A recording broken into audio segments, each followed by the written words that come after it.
এক সংক্ষিপ্ত অনুষ্ঠানের মধ্যে দিয়ে মঙ্গলবার কুমারঘাট মহকুমার ফটিকরায় বিধানসভার কাঞ্চনবাড়িতে উদ্বোধন হলো সমাজ কল্যাণ প্রাথমিক কৃষি সমবায় সমিতির বেকার স্টল ঘর।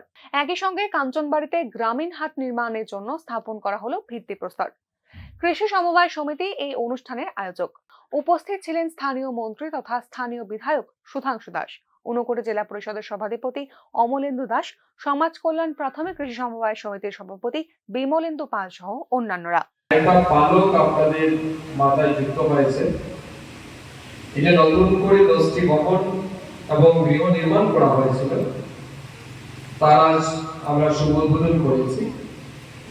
কিছুক্ষণ পরে হয়তো বা এই ঘরে যারা ব্যবসা করবেন আগামী দিন তাদের হাতে আমরা চাবি তুলে দেব।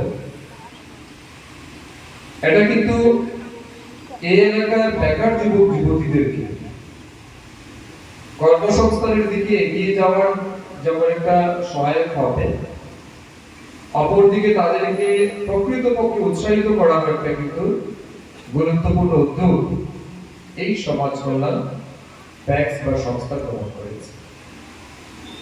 আমরা লক্ষ্য করেছি, বিশেষ করে 2018 সালে আমাদের সরকার আসার পরে থেকে পুরো রাজ্যে কোঅপারেটিভ সোসাইটিগুলি বা প্যাক্স ল্যাম্পস যেগুলি আছে, এই সবগুলিকে সক্রিয় করার একটা বিশেষ উদ্যোগ আমাদের সরকার গ্রহণ।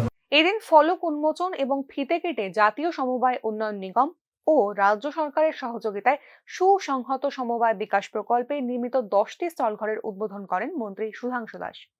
উদ্বোধনী ভাষণে সুধাংশু দাস বলেন, ত্রিপুরায় বিজেপি সরকার গঠনের পর থেকে সমবায় সমিতিকে ঢেলে সাজানোর উদ্যোগ নেওয়া হয়েছে। বিশেষ করে সমবায় দপ্তরের কেন্দ্রীয় মন্ত্রী হিসেবে অমিত শাহ দায়িত্ব নেওয়ার পর থেকে সমবায়ের উন্নয়ন আরো গতি পেয়েছে বলে দাবি করেছেন তিনি বলেন, রাজ্যের বেকারদের কর্মসংস্থানের জন্য অনেকটাই সহায়ক এই ধরনের উদ্যোগ। এই স্টলে ব্যবসা করে স্থানীয় বেকাররা স্বাবলম্বী হতে পারবেন বলে আশা ব্যক্ত করেন তিনি।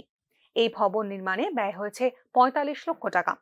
যেদিন এই দপ্তরের সেন্ট্রালি ন্যাশনাল লেভেলে আমাদের দেশের গৃহমন্ত্রী অমিত শাহ জি নিজে চেয়ে দায়িত্ব নিয়েছেন, স্বভাবত আমরা দেখেছি যে কোঅপারেটিভ হলো ল্যান্ড প্যাক্স এগুলিতে লেস ইন্টারেস্ট মানে শো করা হতো ম্যাক্সিমাম সময়, কারণ যারাই মন্ত্রী থাকতেন এটা একটা লেস মানে ইম্পর্টেন্ট মিনিস্ট্রি ছিল।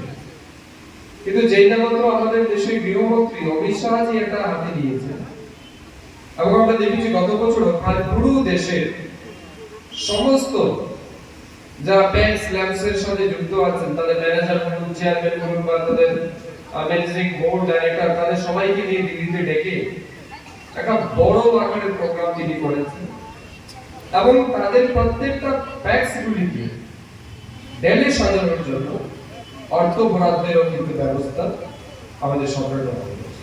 এদিন অনুষ্ঠানের মধ্যে দিয়ে সুবিধাভোগীদের হাতে স্টলের চাবি তুলে দেন অতিথিরা। শুধু তাই নয়, কাঞ্চনবাড়ির মানুষের দাবির গুরুত্ব দিয়ে এলাকায় নির্মাণ হতে চলেছে গ্রামীণ হাট। এদিন এই গ্রামীণ হাট নির্মাণের ভিত্তিপ্রস্তরের ফলক উন্মোচনও করেন অতিথিরা।